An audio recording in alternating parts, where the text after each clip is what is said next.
Ma quête de soi. La vie est souvent une succession de coïncidences, d'opportunités à saisir et de leçons à tirer. Nous sommes le fruit de nos rencontres et de nos expériences passées. Elles définissent qui nous sommes.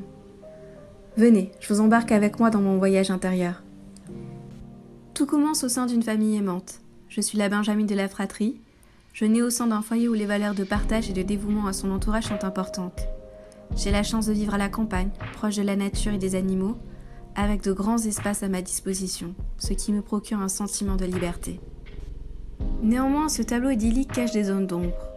D'aussi loin que je me souvienne, j'ai un grand sentiment de vide et d'incompréhension du fonctionnement de notre monde. Les adultes sont très souvent accaparés par leurs tâches quotidiennes et négligent les grandes questions existentielles de la vie. Pourquoi sommes-nous là ? Quel est notre but ? Sommes-nous juste un corps de chair ou bien sommes-nous plus que cela ? J'ai été éduquée dans une famille catholique, mais peu pratiquante. Cependant, je suis allée au catéchisme et les hasards de la vie ont fait que je me suis retrouvée à l'école des sœurs. Albert Einstein proclamera d'ailleurs à ce sujet que le hasard est le nom que Dieu prend quand il ne veut pas qu'on le reconnaisse. J'ai ainsi pu trouver dans ces préceptes religieux une partie des réponses aux questions que je me posais étant enfant. Toutefois, cela soulevait bien plus d'interrogations que d'explications. Je ne me reconnaissais pas dans le dogme établi. Cela manquait pour moi d'ouverture, de joie et de liberté. Une certaine inertie dans les concepts employés me dérangeait. Ma soif de curiosité et mon esprit rebelle m'ont poussé à remettre en question cette conception de la vie, trop étriquée selon moi. Pendant toute ma scolarité, je suis une élève sérieuse et appliquée, mais je cherche ma place auprès des autres. Je suis plutôt introvertie, j'observe et j'analyse le comportement de mes camarades. Je cherche davantage à m'intégrer dans les petits groupes calmes et en retrait, plus sécurisants pour moi que les bandes populaires qui me font peur. Je manque terriblement de confiance en moi et en mes capacités. Alors je préfère me cacher. D'abord physiquement, en empêchant ma beauté d'éclore, et émotionnellement, en évitant de m'ouvrir aux autres, par peur d'être vulnérable. Je recherche avant tout la sûreté et le confort, reproduisant ainsi le modèle parental. Mes 2 décès vont marquer ma vie à tout jamais. Le premier, celui de mon voisin du même âge que le mien, qui fut assassiné brutalement à l'âge de 14 ans par un jeune homme inconnu de tous, pour un simple refus d'une cigarette alors qu'il ne fumait pas. Son destin tragique me pousse à m'interroger sur mon rapport à la mort et à l'injustice. Je m'aperçois vite que ce premier sujet dérange nos sociétés occidentales. Il reste tabou. Peu d'individus osent parler de ses sentiments, de ses colères et de ses interrogations. La plupart des personnes préfèrent garder leur masque, par pudeur ou par crainte de souffrir encore plus. La deuxième disparition est celle de ma grand-mère. Je suis alors âgée de 17 ans. Elle décède des suites d'une longue maladie qui l'a grignotée petit à petit, Alzheimer. Une nouvelle fois, je suis confrontée à la fragilité de la vie. Mais cette fois-ci, ma curiosité l'emporte.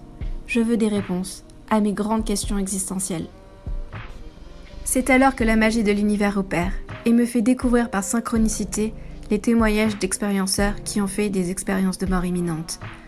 À travers leurs récits détaillés, je comprends enfin le sens de la vie. Je suis fascinée par leur histoire et l'authenticité qu'ils dégagent. Ils délivrent tous le même message, peu importe les époques et les religions. Nous sommes plus qu'un corps composé de matière. Nous sommes avant tout une conscience, venue apprendre et expérimenter.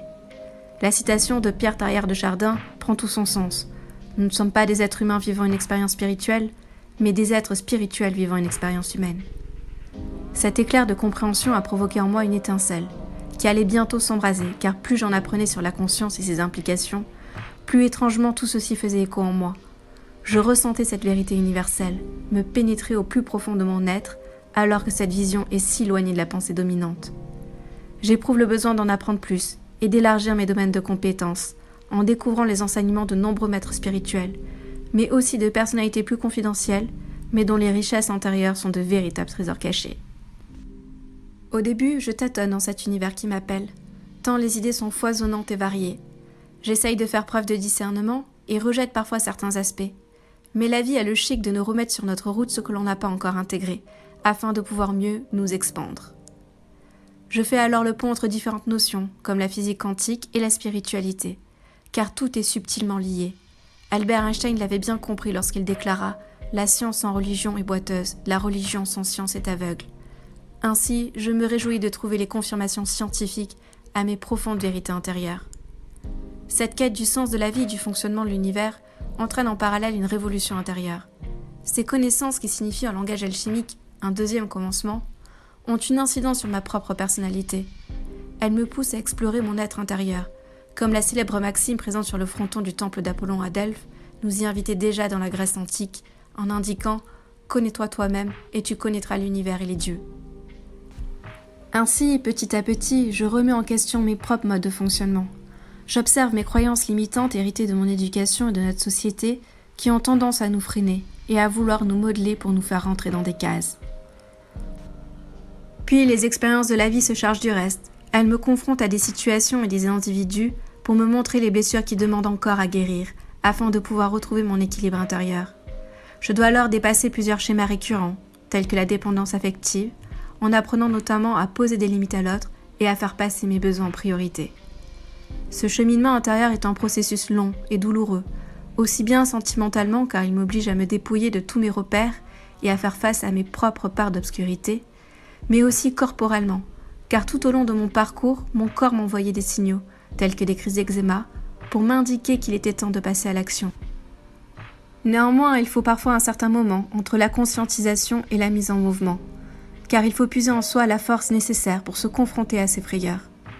Dans mon cas, il s'agit notamment de la peur de l'inconnu et du regard des autres.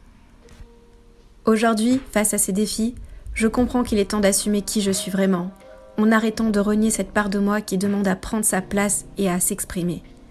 Je choisis consciemment d'être plus authentique envers moi-même et les autres, pour pouvoir vivre de véritables connexions qui ont ce même élan de partage et de sincérité.